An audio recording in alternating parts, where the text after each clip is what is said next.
Kim Possible demonstrate how it isn't impossible to do a slow-burn friends who love a romance that takes over 50 episodes without it feeling excruciating to watch or wasting our time. Looking at you, Danny Phantom. Named after its titular character, the series centered around high school cheerleader Kim Possible, who, alongside her best friend Ron Stoppable and his pet naked moron Rufus, would deal with various supervillains while also juggling all the struggles of being a teenager. The show is a cult classic, with it still being regarded as one of the most iconic series from Disney Channel. Besides its legacy being carried by the mountain of fan art dedicated to Shigo, it's also fondly remembered for its banger theme song, entertaining stories, and of course, Kim x Ron. This was a slow-burn romance that took 3 seasons and 2 TV movies to finally happen. Though as I mentioned earlier, the wait for them finally becoming a couple didn't feel painful to watch compared to its contemporaries that also played the long game. Kim and Ron are childhood best friends who've known each other since preschool, with them being complete opposites. Kim is a popular, overachieving cheerleader and competent heroine who, despite saving the world countless times, can be pretty insecure about her image. On the flip side is Ron, an unpopular student and Kim's comedic sidekick who's more of a laid-back slacker that wants to be popular. Yet despite being so drastically different from each other, the two have a wholesome and entertaining friendship. And that's the key word, friendship. Even though the two were always going to be endgame, the first season chose to focus on them just being two friends who enjoy hanging out together as they go through all the growing pains of being a teenager. And while season 1 certainly has some moments that could be seen as romantic, it would only be as they got older throughout the show that the romantic feelings would start to pop up more. The way Kim and Ron's romance develops feel like a lost art form, as so many shows nowadays will either rush to have the characters become a couple or will hint at them becoming a couple from their very first interaction. I don't hate it when stories decide to hint at the endgame romance from the start, but this can backfire as they'll sometimes focus more on selling them as a potential couple to the audience without showcasing why the two are even friends. As for the romances that feel rushed, that stems from a bigger problem of shows not getting as many episodes as they used to, along with not even being sure if they'll be getting a second season, though that's a whole other discussion to be had that I'm saving for another video. Now, part of what makes this relationship work so well is how they bounce off of each other. Kim and Ron's dynamic is your typical mature girl and goofy guy dynamic, which can always be a joy to watch as long as it's done well. However, Kim can be just as immature as Ron on occasion due to her vanity, which leads to Ron coming off as the mature one and in turn makes the relationship feel more balanced. The show will also have them be playful with each other as they'll exchange snarky banter and tease one another for stressing about some minor thing, but they'll also provide a shoulder for the other to lean on along with always having each other's back.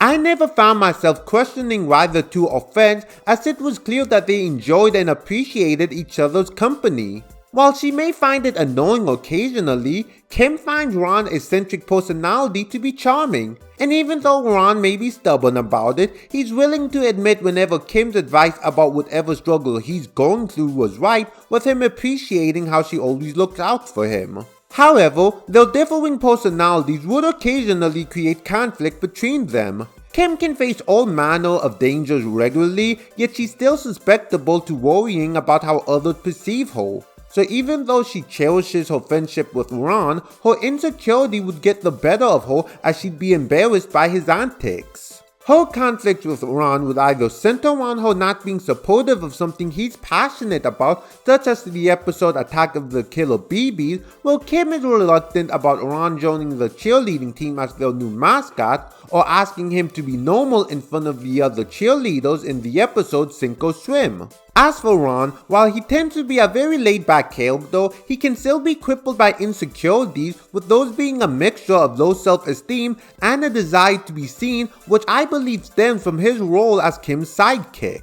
Now, it isn't the fact that Ron hates being seen as Kim's sidekick or believe he isn't valued by her. He wears the title like it's a badge of honor, as he'll always refer to himself as one and recognizes that Kim is far more competent than him. He's there to be an extra set of eyes for Kim and to help out in his own Ron way, whether that's him serving as the distraction or somehow helping save the day due to his clumsiness. But because of his position as a sidekick and being in Kim's shadow, he doesn't get much recognition. As a result, his sources of conflict with Kim would tend to stem from him gaining an ego due to excelling at something that Kim wasn't good at, such as in the episode Bueno Nacho, in which Ron proved himself to be a better employee at the restaurant than Kim, or gaining something that boosted his popularity as seen in the episode Ron Millionaire, where he temporarily became rich. But despite these bumps, the two would always own up to their mistakes and apologize for them.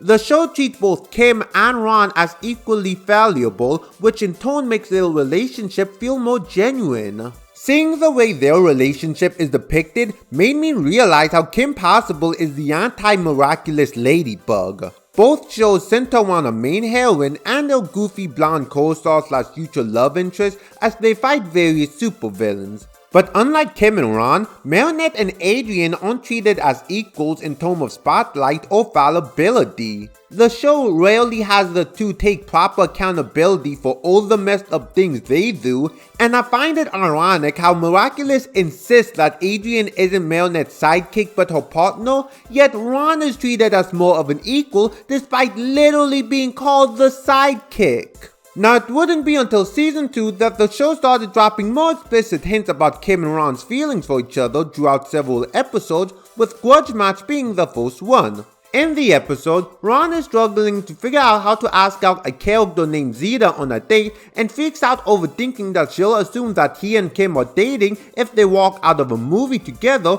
with the following conversation playing out. You and me on a date? It could happen. This moment subtly confirmed two things. One, on some level, Ron has thought about asking Kim out on a date, and two, Kim doesn't dismiss the idea as ridiculous. This moment is made all the better by the fact that when the two did start dating, Kim ended up revealing that she had a crush on Ron for 12 years. It took you 12 stinking years to kiss me. Oh, phew.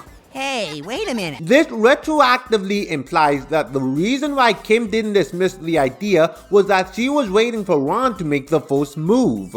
Then there's the episode A Very Possible Christmas, in which after Kim makes a heartfelt photo album as a gift to Ron, he decides to stop Draken from taking over the world by himself as a Christmas present so that Kim could spend Christmas with her family and to make up for the flimsy gift he had for her in comparison. But when she learns that Ron is stranded somewhere in the world after stopping Draken, she leaves her family holiday festivities to find him. This episode is a significant point for Kim and Ron's relationship as it gave us our very first kiss between the two via mistletoe. Kim being the one to kiss Ron on the cheek, with him being bashful about it, is yet another explicit hint of their feelings for each other.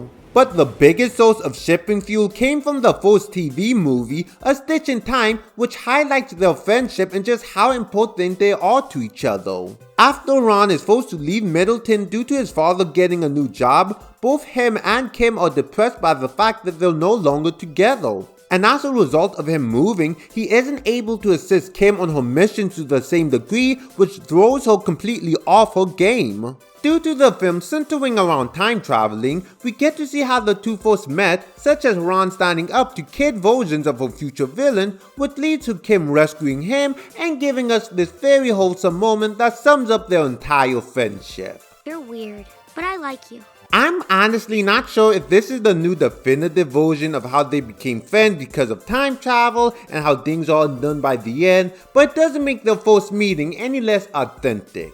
But the most interesting aspect of the film is how a future version of She-Girl revealed that she used time travel to separate Kim and Ron by having Ron's father get a new job, since she came to realize that for some weird reason, the two are an unstoppable team when together, but by splitting them up, it allowed her to take over the world. This is such a funny reveal, since not only does it emphasize how Kim and Ron's relationship is so important that it helps prevent the world from being taken taken over, but also the fact that this idea was foreshadowed in the episode The Ron Factor, in which it was hypothesized that Ron was the secret to Kim's success, but then it was hand-waved away as ridiculous by the end of that episode. Now, between the movie and the first 2 seasons, while Kim and Ron are still denying their feelings for each other, we do see them date other people, with them being supportive of each other. But as the series went on, we did see hints of jealousy from both characters start popping up.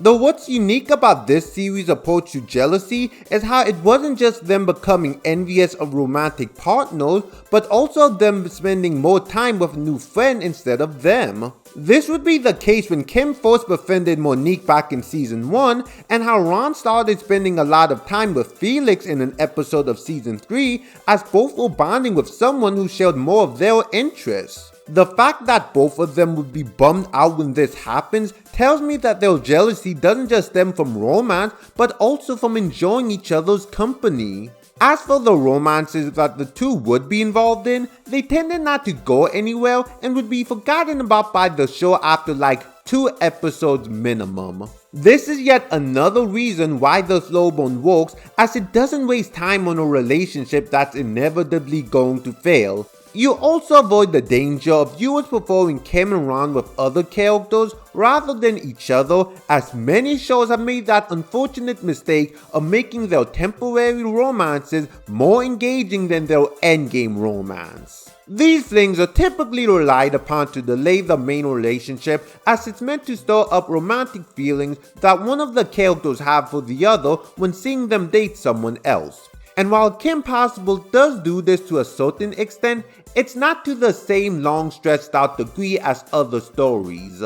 This does raise the question as to why Kim and Ron didn't date each other sooner, but the show provides a lot of reasons within the subtext of their characters. For Ron, it's his fear of change. Several episodes center around Ron complaining about something or being reluctant towards a change in his life, as he prefers things staying the same for his comfort. This also includes his relationship with Kim, as the episode Emotion Sickness outright confirms that Ron has thought about dating Kim and finds her attractive, but is afraid that it could wreck their friendship. As for Kim's reluctance to act on her feelings for Ron, that ties back into her insecurities about her image. Both of these come to a boiling point in the second movie, Kim Possible Solve the Drama, which centers around their relationship and exploring exactly what they mean to each other. One of the plot points center around Kim feeling insecure about not having a date for the prom, as she sees it as one of the most important moments in her high school life, as whomever she goes to prom with will be making a statement. It also doesn't help that since no one has yet asked her out to go to the prom, it makes her think that because she constantly saves the world and fights bad guys, boys are too intimidated to ask her out. Because of this, she's reluctant to go to prom with Ron, as while he's her best friend, she's scared of what others will think. Enter Eric, a character who sweeps Kim off her feet and is everything that she's looking for between his charming nature and not being intimidated by her. His introduction ends up putting a wedge into Kim and Ron's relationship, as she begins to spend more time with him than with Ron, which makes him increasingly jealous. While Kim has shown interest in several other guys in the past, it's different this time, as none of those relationships have taken Kim away from Ron like this one with Eric. With how serious this relationship seems to be, Ron is afraid of things changing between them, which forces him to finally acknowledge the fact that he's had feelings for Kim for a long time. Yet even after accepting that, he's still afraid of acting on it because of how Kim may react. On the flip side, while Kim is enjoying her relationship with Eric, she's not so blinded by it that she can't tell that it's bothering Ron. We get a scene where she promises him that nothing is going to change between them due to Eric and that they'll always be tight. While I don't doubt that Kim's feelings for Eric weren't real, it does feel like she's using this relationship as a way to not accept her feelings for Ron. There's a great subtle moment that highlights this, in which when Kim asks her mom if Eric is perfect, she says he seems nice before glancing sadly at a picture of Kim and Ron. This nicely parallels the conversation they had earlier in the film, in which she didn't understand why Kim was reluctant to go to prom with Ron despite being a good guy and her best friend. It's later revealed that Eric was an evil synthetic creation made by Draken to be the perfect boy for Kim to fall for as part of his master plan to finally rule the world. She ends up beating herself up for falling for Draken's trick and also laments that if the only guy who was seemingly interested in her wasn't even real, then that must mean there was no one for her. But like so many times in the past, Ron is there to lift her up and tell her that she can't give up, along with pointing out that there was a guy better for her than Eric, as he shyly implies that he's that guy. I feel like this was a moment that finally flipped a switch inside of Kim's brain and made her realize that instead of looking for the perfect guy, she should have been looking for the right guy all along, with that guy being none other than her best friend. After defeating Draken and saving the world, Kim drags Ron off to the prom with her no longer caring about what anyone else thinks, as the movie ends with the two finally becoming a couple. Now, the movie was originally supposed to serve as the end of the series, and if it had, I wouldn't have complained as it went out on a high note. But because of how successful the series was, Disney greenlit it for one more season. If the first 3 seasons were the appetizer and the movie was the main course, Season 4 was the dessert for Kim Ron as it explored the new status quo between them. For the most part, their dynamic as a couple is still the same as when they weren't, but now with even more wholesome moments between them. Now they do go through their occasional problems, such as Ron sometimes getting insecure about the relationship due to thinking that Kim can do better, or him needing to step up as a boyfriend, and then you get the occasional moment of Kim getting jealous. But as always, they work through whatever problem occurs. I especially love the story they told with them in the 2-part series finale of the show, in which Ron is worrying about their future as they graduate from high school. While Kim has gotten acceptance letters from multiple colleges, Ron has yet to receive any, which further fuels his belief that she's heading for the stars while he's being left behind. Ron tells Kim that no matter what happens, he'll be okay with it, but Kim keeps insisting to him that they'll be fine. Though it's only when Kim admits to Ron that she's afraid of the future as well that it seems to finally put Ron's mind at ease. And after unleashing his latent mystic monkey powers, wow, that is a sentence, to save Kim and the planet from the alien invaders of Warhawk and Womanga, he seems to be confident enough to face whatever the future has in store for them. Supposedly, there was going to be a scene that showcased Ron meeting up with Kim at college, but it was rejected by Disney since apparently college was too complicated of a subject for its core demographic to understand, which is just very bizarre. But the final scene of the show being one last Kim-Ron kiss as they flew into the night sky is still an effective and beautiful way to showcase how they'll always be together. After rewatching the series, it's easy to see why Kim-Ron is such a beloved ship, as it has all the hallmarks of a good romance while also avoiding the many pitfalls that occur with these slow-burn romances. They definitely earn their rep as one of the best animated couples from Disney. But what are your thoughts on Kim and Ron's relationship? What's your favorite moment with them? And what do you think are some other good examples of slow-burn romances done right? Let me know in the comments below. Make sure to like this video, subscribe to the channel, and click the bell to be notified when I make a new video. Until next time, catch you later.